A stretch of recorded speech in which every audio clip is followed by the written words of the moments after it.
चालेल. धार्मिक माहिती बघताना आपण आता पाहिलं की याला अनेक प्रकारची नावं दिली गेलेली आहेत. अधिक मास, मलमास, मलिमृच्छ मास, पुरुषोत्तम मास, धोंड्याचा मास. त्याची अधिष्ठात्री देवता पुरुषोत्तम आहे. आपण जेव्हा पुरुषोत्तम म्हणतो, आपल्यापैकी अनेकांनी संध्या केलेली असणार आहे. त्यामुळे संध्या करताना तुम्हाला हे माहिती असेल की आपण विष्णूची 24 नावं घेतो आणि ही जी 24 नावं आहेत त्या प्रत्येक 24 नावाची स्वतःची एक मूर्ती आहे, त्याचं स्वतःचं वर्णन आहे. विष्णूचं केशव हे रूप वेगळं आहे, माधव हे रूप वेगळं आहे, अशी 24 नावं असतात. या 24 नावांमध्ये आपण जर पाहिलं तर तुम्हाला दिसून येईल की ह्या 24 नावांमध्ये एक नाव आहे ते म्हणजे पुरुषोत्तम. ओम पुरुषोत्तमाय नमः असं पण आहे. आणि त्याच्यामध्ये फरक काय असतो? विष्णूची मूर्ती अशीच असते, शंख चक्र गदा पद्म चतुर्भुज असा विष्णूच असतो. मात्र त्याच्या हातातले आयुध जी आहेत ती बदलतात. जर उजव्या खालच्या हातातलं आयुध बदललं आणि डाव्या हातातलं आयुध बदललं तर त्याचं नाव बदलतं. त्यामुळे पुरुषोत्तमाचा जर विचार केला तर पुरुषोत्तमाचा हातामध्ये, डाव्या हातामध्ये शंख, उजव्या खालच्या हातामध्ये उजव्या खालच्या हातामध्ये शंख, त्यानंतर उजव्या वरच्या हातामध्ये चक्र इत्यादी असं शंख चक्र गदा पद्म हे फिरतं आणि त्या पद्धतीची जी मूर्ती आहे त्याला पुरुषोत्तम असं म्हटलं गेलेलं आहे. पुरुषांमध्ये उत्तम असा हा पुरुषोत्तम अशी त्याची संज्ञा दिली गेलेली आहे. हा पुरुषोत्तम जो आहे तो ह्या मासाची देवता आहे असं आपण म्हणतो.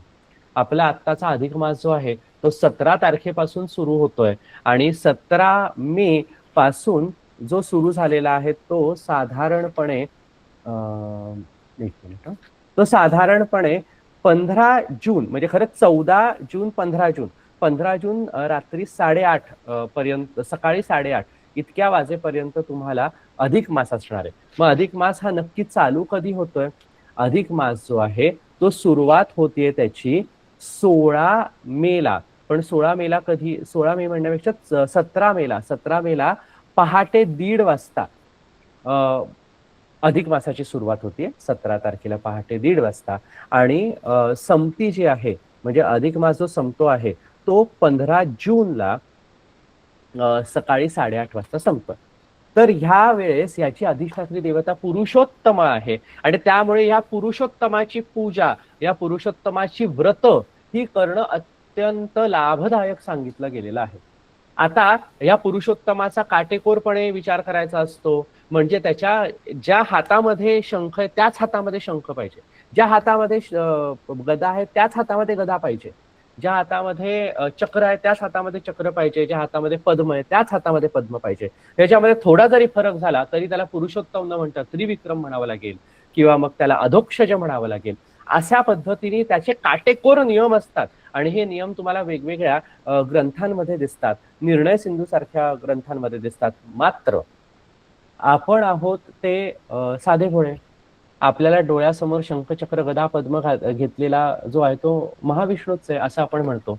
आणि आपल्या सोयीसाठी मग वेगवेगळ्या प्रांतांनी ही अधिष्ठात्री देवता जी आहे ती वेगवेगळ्या पद्धतीने पाहिली.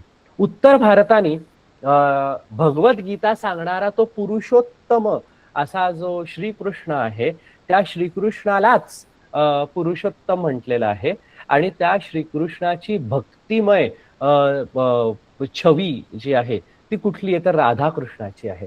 त्यामुळे अधिक मासाची अधिष्ठात्री देवता ही पुरुषोत्तम म्हणजे राधाकृष्ण ह्या रूपामध्ये पाहिली. महाराष्ट्राचे काही सम्मिलित भाग, थोडा दक्षिणेचा भाग इथल्यांनी त्या पुरुषोत्तमाला कुठल्या रूपामध्ये पाहिलं तर बाळकृष्णाच्या रूपाने पाहिलं. आपल्यालाही माहिती आहे की आपल्याकडे बाळकृष्ण आणि अन्नपूर्णा यांची पूजा होतेच म्हणजेच होतेच, बरोबर आहे, कारण आपल्याकडे त्या अत्यंत महत्वाच्या देवता आहेत. तर असा हा बालकृष्ण, मात्र ज्याला हिंदी भाषिक लड्डू गोपाल म्हणतात तसं तो लड्डू गोपाल नाहीये. हा बालकृष्ण याच्या हातामध्ये चक्र आहे आणि दुसऱ्या हातामध्ये त्याच्या बासुरी आहे. असा हा गोड गोंडस बाल्य रूपातला जो श्रीकृष्ण आहे, त्या बालकृष्णाचं रूप म्हणजेच पुरुषोत्तम रूप, अशा पद्धतीने आपल्या इथे पूजन होतं. आणि पहा, साधारणपणे हेच कारण असेल की आपण विष्णूला बाळकृष्णाच्याच रूपातनं बघतो. आणि म्हणून आपल्याकडे पण ज्यांच्याकडे सत्यनारायण व्रत होतं, त्यांच्याकडे अनेक वेळा सुपारीवरती श्रीकृष्णाची पूजा म्हणजे सत्यनारायणाची पूजा होत नाही, तर आपल्या घरच्या बाळकृष्णावरती होते. ज्यांच्या घरी सत्यनारायण होत असेल आणि ज्यांच्याकडे बाळकृष्ण असेल पूजेतला, तर त्या दिवशी पूजेमध्ये तो बाळकृष्ण ठेवला जातो. कारण आपल्या भागामध्ये त्या विष्णूला या बालरूपामध्ये बाल्य रूपामध्ये पाहिलं आहे. तो पुरुषोत्तम आहे हे विसरता कामा नये. आपल्याला दोन अवतार हे पुरुषोत्तम सांगितले आहे. एक म्हणजे मर्यादा पुरुषोत्तम म्हणजे श्रीराम, आणि दुसरा म्हणजे पुरुषोत्तम योगेश्वर म्हणजे श्रीकृष्ण. मग उत्तर भारतामध्ये पुरुषोत्तम योगेश्वराचं पूजन साधारणपणे राधाकृष्ण या रूपात होतं. तिथला प्रचलित भक्तिभाव गीत गोविंदानी आलेला आहे. आणि आपल्या इथे आपण पुरुषोत्तम योगेश्वराला बाल्य रूपामध्ये पाहतो, बाळकृष्णाच्या रूपामध्ये बघतो. म्हणून ह्या देवतांचं पूजन हे ह्या काळामध्ये करावं, ते अतिशय पुण्यदायी आहे असं आपण म्हणतो.